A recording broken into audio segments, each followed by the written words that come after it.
சிறைச்சாலை ஒரு 65 நான் வரல, நான் வந்திருக்கிறேன் பாளையங்கோட்டை சிறைக்கு வந்து பார்த்துருக்கிறேன். இன்னைக்கு எங்களுடைய சட்டமன்ற உறுப்பினர் அண்ணன் மார்க்கண்டேயன் அவர்கள் வந்து தெரியும், கிட்டத்தட்ட 8 நாட்களாக சிறையில் அடைக்கப்பட்டிருக்கிறாரு. இந்த அரசை வந்து தவறாக பேசிட்டாரு, அவர் மீது வழக்கு போட்டு ஒரு மிரட்டுகின்ற பணியை இந்த செஞ்சு கொண்டிருக்கிறது. எங்களுடைய தலைவர் அறிவுறுத்தல் அவரை சந்தித்து அவரை நலம் விசாரிக்கிறதுக்காக பார்க்கறதுக்காக வந்தேன்.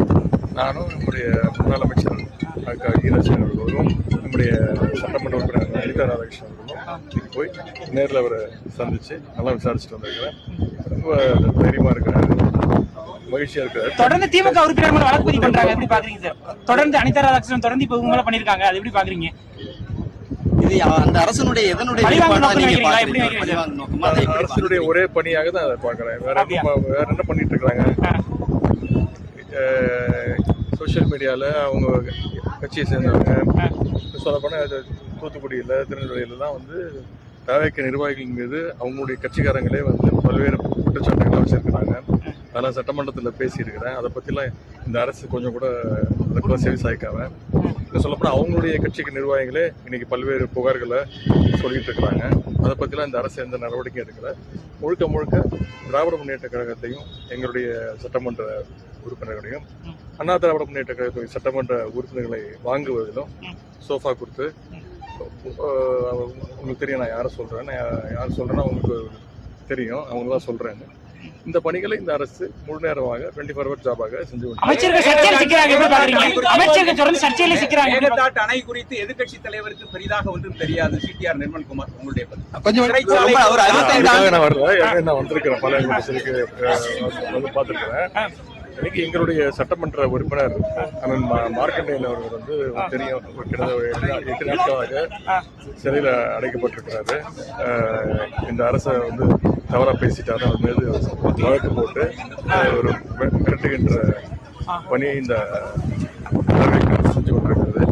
எங்களுடைய தலைவர் அறிவுறுத்தல் அவரை சந்தித்து அவரை நலம் விசாரிக்கிறதுக்காக பார்க்கறதுக்காக வந்தேன்.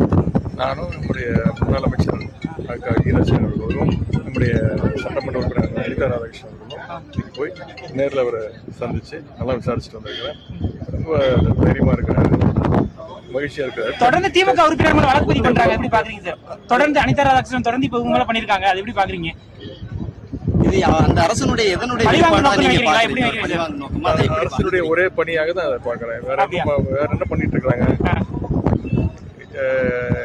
சோசியல் மீடியாவில் அவங்க கட்சியை சேர்ந்தவங்க சொல்லப்போனால் தூத்துக்குடியில் திருநெல்வேலியில் தான் வந்து தவிக நிர்வாகிகள் மீது அவங்களுடைய கட்சிக்காரங்களே வந்து பல்வேறு குற்றச்சாட்டுகளை வச்சிருக்கிறாங்க.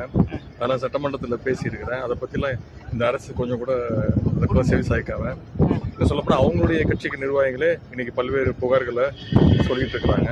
அதை பற்றிலாம் இந்த அரசு எந்த நடவடிக்கையும் எடுக்கலை. முழுக்க முழுக்க திராவிட முன்னேற்ற கழகத்தையும் எங்களுடைய சட்டமன்ற உறுப்பினர்களையும் அண்ணா திராவிட முன்னேற்ற கழகத்துடைய சட்டமன்ற உறுப்பினர்களை வாங்குவதிலும் சோஃபா கொடுத்து உங்களுக்கு தெரியும் நான் யாரை சொல்கிறேன்னா உங்களுக்கு தெரியும், அவங்களாம் சொல்கிறேன்னு இந்த பணிகளை இந்த அரசு முழு நேரமாக 24 hour ஜாபாக செஞ்சு அணை குறித்து எதிர்கட்சி தலைவருக்கு பெரிதாக ஒன்றும் தெரியாது. சிடிஆர் நிர்மல்குமார் உங்களுடைய